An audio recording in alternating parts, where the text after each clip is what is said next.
Gimana nih 2 orang ya? Gak ada duit nih. ChatGPT belum bayar nih, Mas Pur sama si Tria nih. Nah dari tadi nggak bisa dihubungi nih 2 orang nih. Sudah dicat sama ini Belum tuh ya? teman kita yang admin. Iya. Aku bingung ya dengan harga semahal itu kita sampai harus patungan gitu ya. Tapi ngomong-ngomong, kenapa kita harus beli itu? Iya. Kenapa kita harus buat pakai AI? Gitu kan? Perasaan dulu tuh kayaknya kita semua di buku catatan deh. Iya. Kenapa ya? Kita kayak apa-apa tuh perlu AI dan nyadar nggak sih aplikasi-aplikasi app productivity? Iya. Namun kita lagi di CH, Ya, kita lebih baik ketemu sama Pak Yas. betul.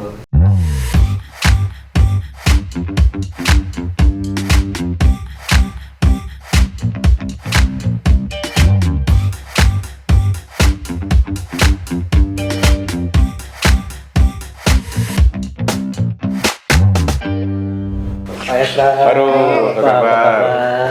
Oke, mana Pak Yasra? Gimana Sehat, kabarnya? Mas Pur? Ya, Pak Yasra, alhamdulillah. Kayaknya Rona-Ronanya mau bimbingan nih. Bukan, Oh, Mbak. bukan. Lebih Oh, ke bukan, Pak. apa ya, Bimbingan. Bukan ya? curhat aja sebenarnya Mbak. Kami tuh Oh, curhat. dalam beberapa bulan ini kan kami langganan ChatGPT Pak. Jadi kita harus tagihan lah gitu. Kayak bayar air, Pak. Iya, kita menggunakan ini Mbak, layanan AI gitu. Kalau dulu kita belajar pakai buku gitu ya. Tapi sekarang entah nggak tahu kenapa kita kayak semacam AI semacam kebutuhan gitu. Dulu pas kita masih sekolah aja, kayaknya buku paket, buku catatan tuh cukup gitu kan, Pak. Tapi pas sudah AI udah muncul, emerging, Iya. sekarang tuh kayak kalau misalnya ngerjain sesuatu nggak kita minta pendapatnya AI gitu ya, Ada yang kurang gitu. kayak ada yang kurang gitu. Nah, Nggak sahih. Buku paket juga udah mulai Iya. menghilang ya. Iya, Pak, nggak punya. benar. Tapi ketika menggunakan itu kita harus bayar gitu. Tapi ketika kita gendong, Ya buku paket juga bayar kan ya. iya. Iya kan? Sama. Tapi tidak per bulan, Pak. Tapi Tidak tidak tapi per bulan tidak per- gitu. Satu sekali kali beli aja. kita punya Tidak gitu. per bulan, Pak, bayarnya, Pak. Oh, Masalah. Hmm. Ini sebenarnya apa yang terjadi Pak gitu? Keluhannya apa nih terhadap AI itu apa ya? Bayar. Ini saya bukan Terlepas bukan dari dokter bayar, ini ya. bisa nggak sih Pak kita spasi sebentar saja kita tanpa AI gitu? Hmm. Kira-kira dari konteks kebudayaan nih Pak, apa yang mendasari kenapa dari yang kita awalnya belajar cukup dengan buku catatan, buku paket biasa, sekarang Iya, iya. itu tuh sudah mulai berubah Pak habitus kami. Bukan cuma informasi yang didapatin, tapi cara kami ngumpulin catatan, ngumpulin materi itu tuh sudah berubah form Pak. Bahkan sekarang kita itu tuh punya yang kayak gini Pak. Apa tuh? Contoh ada kayak Copilot, Google One, Notion.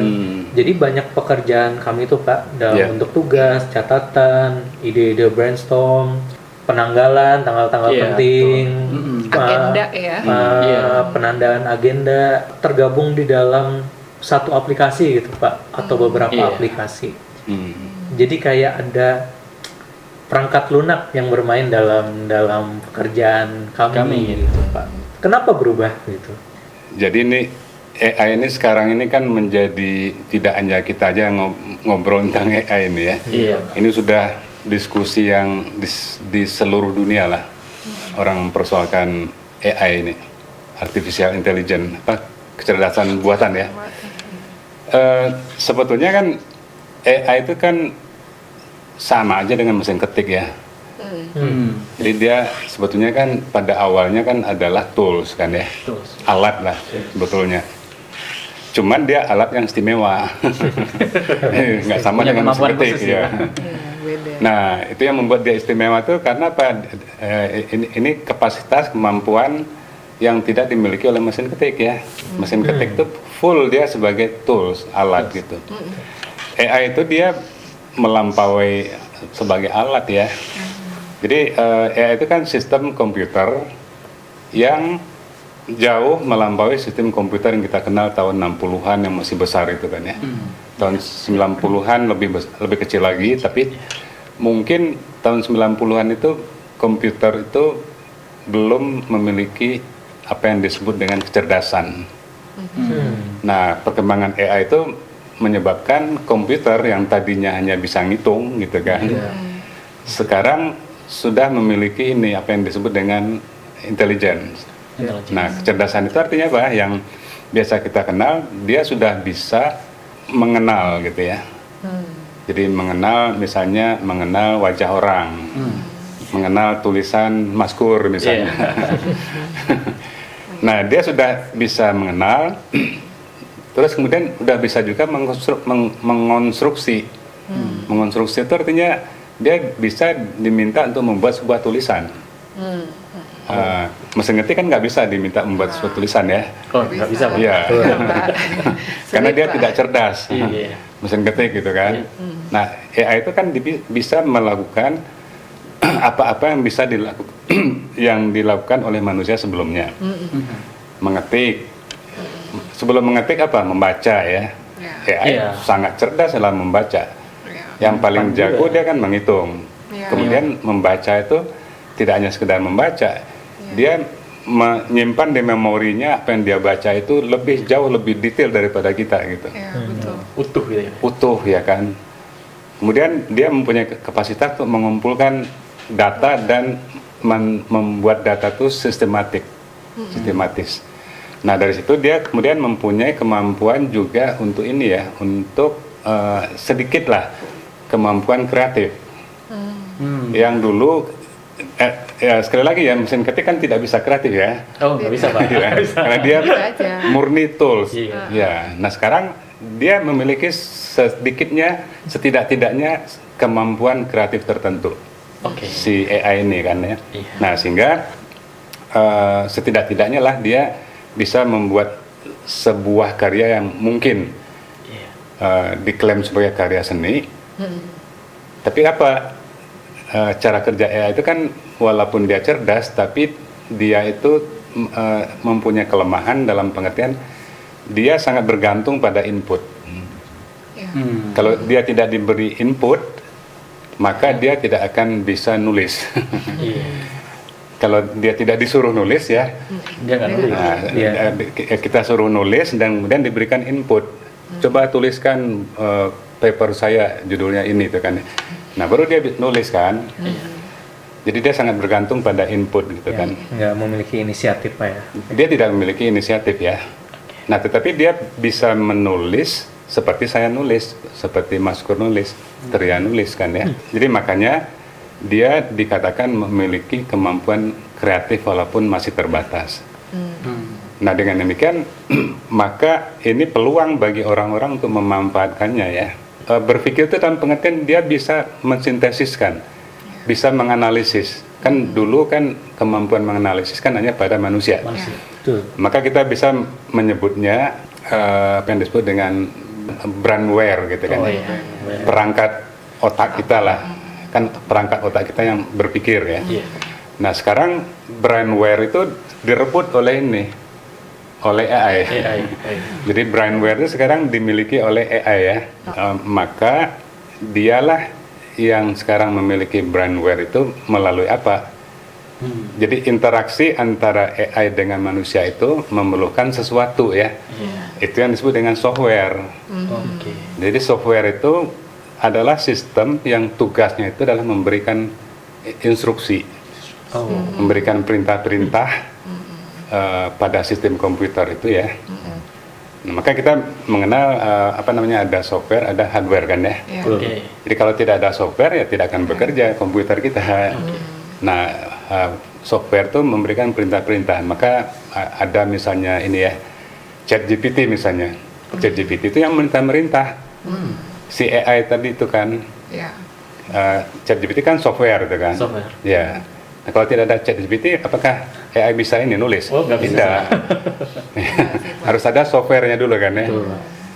Nah, masalahnya kan software ini sudah bersaing dengan manusia dalam hal ini, dalam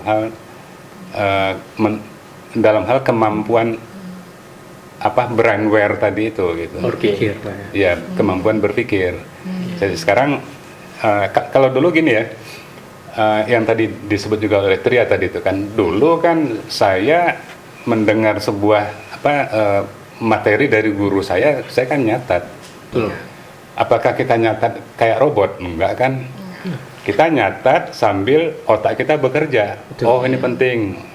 Oh ternyata 60% apa guru saya katakan itu nggak penting kayaknya gitu. Lagi cerita Atau lain. sebaliknya Ya. gitu. Iya. Karena gurunya banyak cerita apa namanya. Intermezzo ya. Gimik lah ya, gini. Iya. Iya banyak. Nah otak kita kan bekerja ya sambil nyatat gitu kan. Sekarang banyak sekali software yang bisa ini mencatatkan bagi kita, Ya, Oh iya. ya kan? Termasuk contoh-contoh yang tadi ya apa? Iya. Copilot dan Pilot, termasuk Notion juga ya. Notion. Iya. Oke. Jadi dicatatkan ya Pak. Jadi kita Dicatatkan. nggak perlu ngapa-ngapain lagi ya Pak kita. Iya, misalnya dulu ada seminar ya. Hmm. Nah seminar itu waktu saya seminar dulu belum ada ini internet apa namanya AI itu ya. Mesti ada di dalam tim seminar itu ini yang ngambil apa take note. Oh, notulen. Notulen. Betul. Yang take note gitu Iya. ya. Notulen itu harus jago tuh kan, dia nyatat gitu kan. Ya, bikin sama. Sekarang apa gunanya notulen ya? AI itu lebih canggih nyatatnya, Iya, betul. iya kan? Benar Pak. Nah, Dan oleh karena sekarang itu ada di Zoom udah ada itu. Zoom, Pak. Apa? Notulensi dengan AI otomatis itu, Pak. otomatis Iya. cepat, segera dia, Dan akurat itu. akurat ya. Selesai Berapa? meeting langsung Iya. ada tuh Pak. Iya.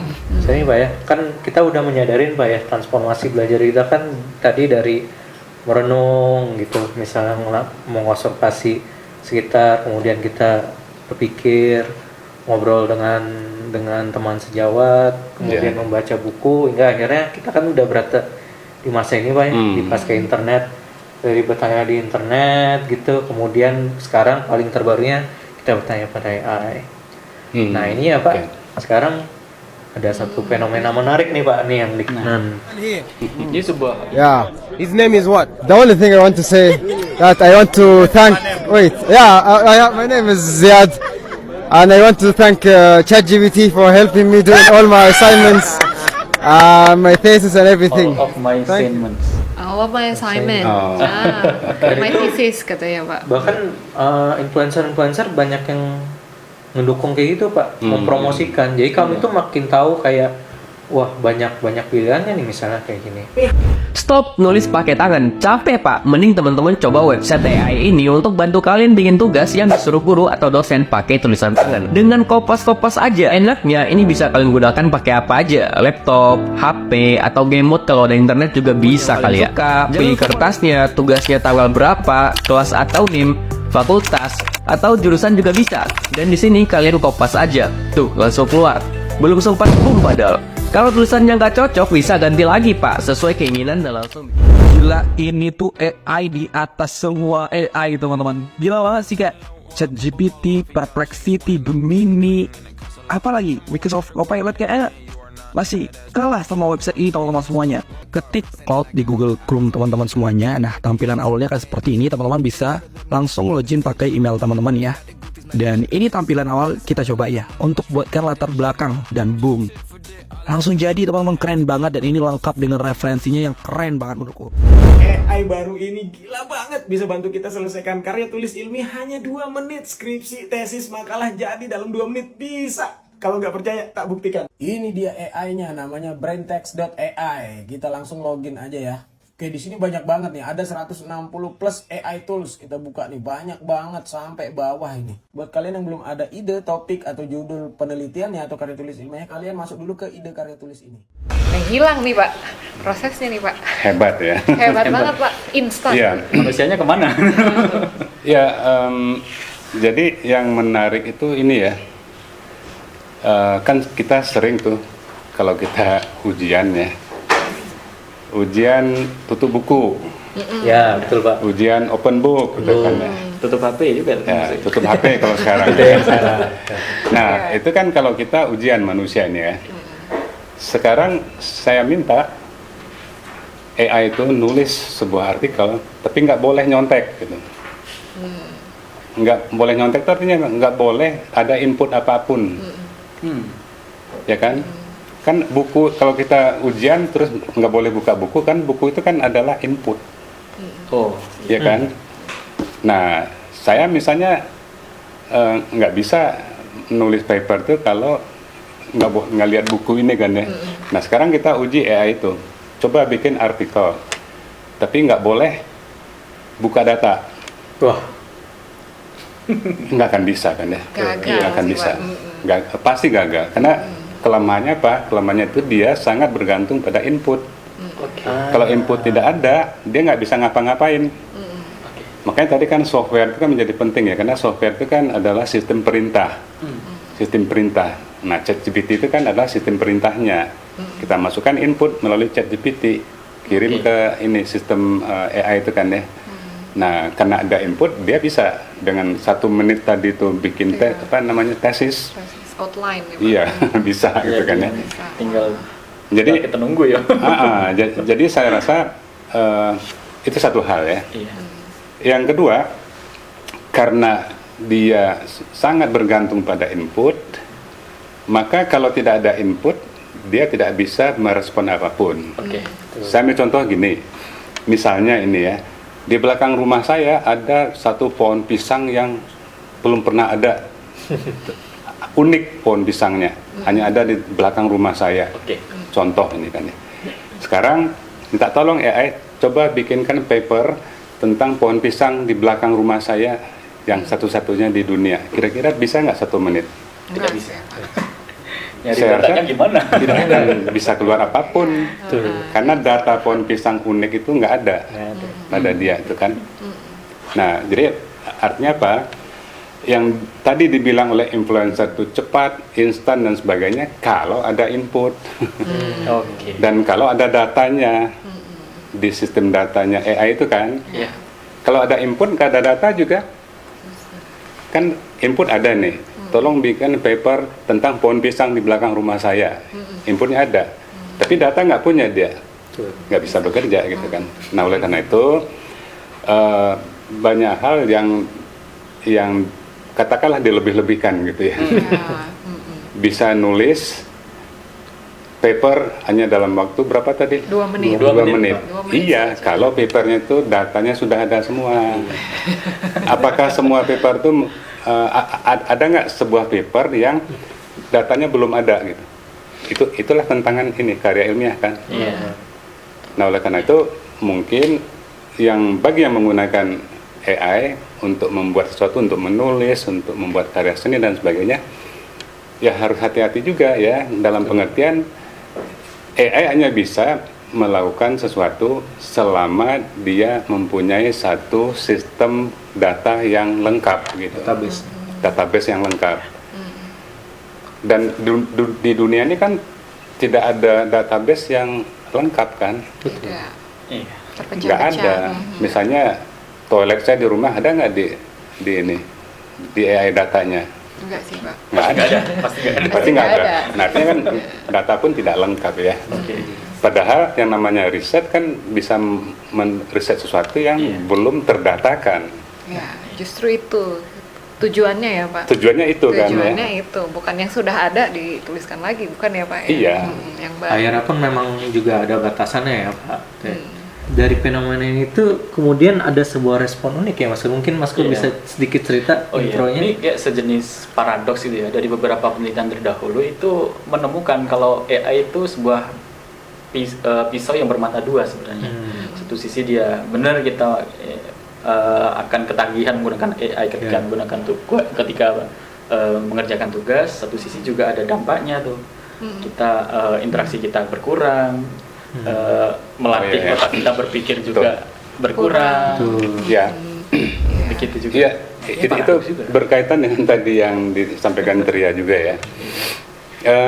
Pada dasarnya ya, belajar dalam pengertian yang komprehensif, dalam pengertian yang holistik lah. Holistik itu artinya kan belajar tapi sudah menyeluruh aspek belajarnya yang kita alami gitu ya. Nah, salah satu aspek belajar yang holistik menyeluruh itu adalah bahwa belajar itu intersubjektif. Intersubjektif itu artinya apa? Saya belajar dengan bukan memanfaatkan ya, dengan mengerahkan teman-teman peer saya Iya. dengan teman-teman, makanya kita diskusi kan, dialog, brainstorming dan sebagainya. Nah, dari brainstorming itu kan banyak gagasan yang muncul, nanti kan bisa saya sintesiskan untuk kepentingan saya ya. Jadi belajar pada dasarnya itu intersubjektif. Intersubjektif itu artinya melibatkan banyak otak-otak yang beda-beda ini ya. Nah, sekarang kita belajar memanfaatkan AI. Intersubjektifnya hilang. Karena apa? AI kan bukan subjek. AI kan bukan orang. Bukan diri, bukan individu dia ya. Dia tuh sistem otak ini global yang menghimpun semua data, semua pikiran di situ ya. Nah, artinya kan kita belajar ke AI. Tapi lebih tepat lagi kita belajar menyuruh AI, dan yang pintar semakin pintar adalah AI-nya. Kita tetap aja bodoh. Yang gitu belajar ya. mikir dia ya, Pak. Ya, yang makin cerdas adalah AI-nya. Iya, Kita tetap aja bodoh kan. Iya, Pak. Nah itu Pak, karena Bapak ngomongin tadi Pak, ini ada yang menarik Pak. Nih, di New Zealand Pak, mungkin Mas Kur Iya, bisa ceritain. Kan dalam beberapa tahun terakhir kan AI sudah membabi buta penggunaannya ya di berbagai bidang, termasuk di perguruan tinggi gitu. Jadi ini salah satu di artikel di The Conversation, Mbak, menunjukkan kalau di kampus-kampus di New Zealand itu sudah nyerah atau muak dengan karya-karya yang dihasilkan mahasiswanya melalui AI gitu. Jadi solusinya apa? Mereka menggunakan diuji paper yang ditulis mahasiswa itu, maksudnya diuji secara oral gitu. Paham nggak sih sebenarnya mahasiswa itu? Gitu. Ini kami lihat kayak merespon tadi yang challenge yang Bapak bilang, ketika kita sudah terlalu bergantung sama AI, kitanya malah nggak mikir itu. Kawan-kawan di New Zealand ini tuh meresponnya dengan oke deh, kalau gitu gimana kalau kita balik lagi ke oral test. Si mahasiswa yang ngerjain ini beneran ngerti nggak dengan yang dia udah tanyain di AI loh. Iya, iya, artinya kan ini ya, berpikir itu kan melalui bahasa, ya kan? Kita berpikir itu kan melalui bahasa. Kalau tidak ada bahasa, susah kita berpikir itu kan. Nah, bahasa itu dia itu sudah melekat dengan diri kita gitu, si bahasa itu. Dan pikiran juga kan udah pasti melekat pada diri kita ya. Karena kita yang punya bahasa itu kan. Nah, artinya ya tadi tuh ketika kita menulis, maka seluruh kapasitas saya itu kan bekerja secara terintegrasi. Tangan saya bekerja, mata saya bekerja, memori saya bekerja, dan otak saya bekerja. Nah, maka itulah proses belajar. Satu ketika saya curiga ada sebuah karya ilmiah mahasiswa yang saya uji, saya tidak usah sebut namanya ya. Saya curiga ini kayaknya dituliskan bukan AI ya, oleh orang lain gitu. Oleh orang lain. Terus udahlah disepakati para pembimbing itu tetap diuji ya. Cuman ketika diuji di sidang itu, kami minta tidak boleh buka disertasinya, tidak boleh buka PPT, tidak boleh buka buku, ngomong saja. Ternyata memang A, I, U, E, O gitu ya. Nah, artinya apa? Si benda ini, disertasi itu bukan hasil brainwork-nya, hasil brainwork orang lain, nggak pakai brainware-nya dia gitu. Artinya apa? Tidak ada proses tadi itu, menguasai bahasa, menguasai pikiran untuk memproduksi ini. Nah, dalam hal yang sama, kalau kita serahkan semuanya ke AI ya, sama kita dengan mahasiswa itu. Kita tidak mengasah ini kemampuan otak kita kan ya. Berarti selama ini tidak kita membeli langganan AI itu untuk meminjam framework orang lain, termasuk namanya. Itu kalau kita melakukan dengan salah. Gitu ya. Jadi menurut saya gini, tadi kan sudah dijelaskan proses belajar ya. Proses belajar itu integral, holistik, intersubjektif. Pertama. Yang kedua, proses belajar itu adalah namanya juga proses. Jadi proses itu kita ketika mempelajari sesuatu, kita harus mengikuti proses. Dan kadang-kadang proses ini panjang dan tidak bisa instan gitu ya. pemahaman lah misalnya, pemahaman satu konsep aja ya, kan itu kan tidak bisa instan. Saya kadang-kadang baca 10 buku juga tidak paham, baca lagi buku yang lain kurang paham. Artinya dengan baca lebih banyak buku lagi kan, oh baru paham kan. Ini artinya kan belajar memerlukan proses gitu kan. Nah, dalam proses itulah semua kapasitas kita itu kan kita kerahkan, bahasa, berpikir, imajinasi, kemampuan analisis, semua itu yang kita kerahkan ya. Nah sekarang makanya dilarang diuji pakai oral di New Zealand itu ya. Saya bisa menyimpulkan ya, si dosen di New Zealand itu ingin menguji brainware-nya bekerja nggak gitu kan. Ketika menulis itu. Karena ada kecenderungan katanya kalau pakai AI Pak, kemampuan dasar manusia ini sudah berkurang Pak, menulis saja udah susah Pak katanya begitu, apalagi Pasti. berpikir begitu. Lama-lama nanti kehilangan kemampuan bahasa ya. Ya, karena diserahkan nulisnya pada ini pada ya. AI Iya. Pak.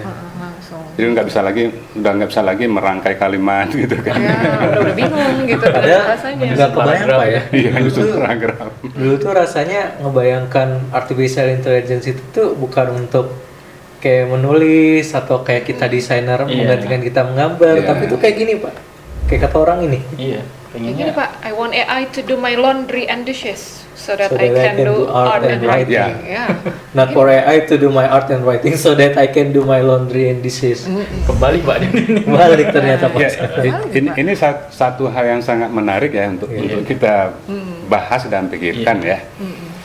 Jadi sebetulnya kan hal yang mendasar itu ya, kita tentunya kan tidak menolak AI ya. Yang kita tolak itu adalah AI menggantikan saya gitu. Nah itu yang peran itu ya. Iya, menggantikan seluruh kemampuan saya kan ya. Itu yang kita tolak gitu. Nah oleh karena itu ini saya rasa satu hal yang menarik gitu ya. Jadi artinya begini, kita minta bantuan AI selama di dalam proses kita melakukan sesuatu itu, menulis misalnya, kita sudah mengerahkan seluruh kemampuan kita. Sudah mengerahkan seluruh kemampuan bahasa, seluruh kemampuan imajinasi, seluruh kemampuan analisis sudah kita kerahkan ya. Baru terakhir kita minta konfirmasi aja pada AI gitu kan. Nah jadi dia sebagai tool kayak proofreader lah ya.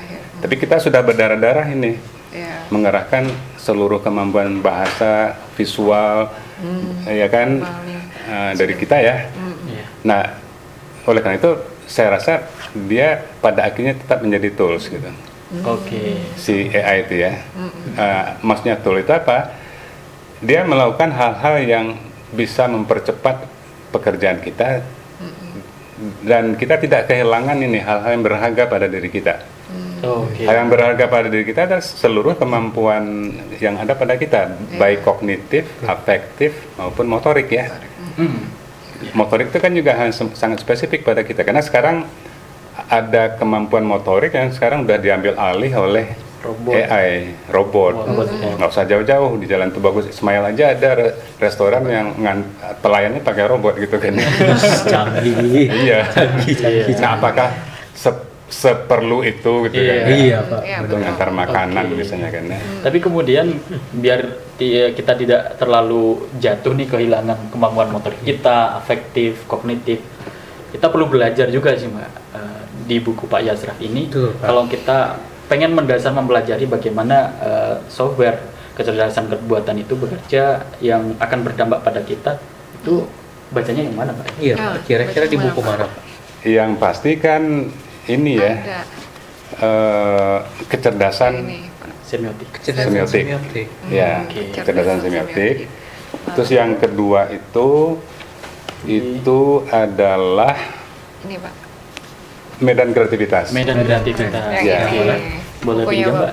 Karena sekarang kan banyak dibicarakan orang bahwa AI itu kreatif kan. Nah, kalau baca buku saya bisa jadi bisa nanti kelihatan ya bolong-bolongnya kreativitas AI gitu kan. Ini belinya di mana Mbak? Belinya di Cantrik. Oh, di Cantrik. Di Cantrik. Bisa lihat di Instagram, bisa lihat di X juga, sama di Facebook. Coba nanti dicek ya, ada sih bukunya Pak Yasraf lengkap. Kalau di sini menarik dikaitkan dengan AI itu ya. kalau orang cenderung mengerjakan apapun tugasnya diserahkan ke AI, budaya itu kan masyarakat kan seperti ini kurva, seperti lonceng gitu kan ya. Paling kiri orang yang sangat istimewa tapi jelek gitu, paling kanan orang yang istimewa tapi bagus, cerdas dan sebagainya. Yang paling tengah tuh orang yang ikut arus. Nanti yang banyak ikut arus tuh. Nah, orang yang menyerahkan seluruh pekerjaannya pada AI, orang yang ikut arus gitu. Dan dia tidak bisa menjadi bagian yang paling kecil kanan, menjadi orang yang sangat cerdas gitu. Bahaya, hati-hati. Bahaya. Hati-hati. Tergantung kita pilih yang mana nih. Boleh, berlangganan boleh ya Pak, boleh. Berlangganan Tapi boleh, setelah berproses. Boleh, proses boleh. yang panjang. Saya juga berlangganan, cuman saya gunakan sebagai apa ya? Setelah saya mati-matian melakukan satu proses, baru saya minta bantuan. Contoh nulis gitu ya. Saya mungkin udah beberapa kali sampaikan ya. Saya nulis dalam bahasa Inggris itu mati-matian saya. Saya punya 8 tools agar bahasa Inggris saya itu korek gitu kan ya. Sampai 10 kali saya cek di situ ya. Nah terakhir saya udah yakin bahasa saya menurut saya udah bagus ya, baru saya serahkan ke AI untuk minta bantuan proofreading aja kan ya. Dan dalam banyak kasus itu hanya perbaikan sedikit-sedikit gitu. Artinya apa? Dalam proses kemampuan bahasa itu kan, kemampuan bahasa saya kan sedikit demi sedikit meningkat. Nah itu yang jangan sampai itu yang hilang gitu. Enggak hanya bahasa aja, tapi kemampuan tangan, kemampuan kaki, mata dan sebagainya. Jangan diserahkan semua gitu kan. Jangan surrender. Surrender. Ya jangan surrender gitu ya Pak sama AI gitu. Semuanya dikasih gitu. Harus berproses. Menarik sekali gitu. nih Pak. Terima kasih banget Pak. Gitu ya. Jadi nanti mau berlangganan lagi? Iya. Insya Allah. Insya Allah. Oke baik Pak kalau begitu. Kalau gitu saya pamit dulu ya Pak. Ya. Ya Pak. Pamit dulu Teh. Bye-bye. Ya, ketemu lagi. Mari Pak. Bapak.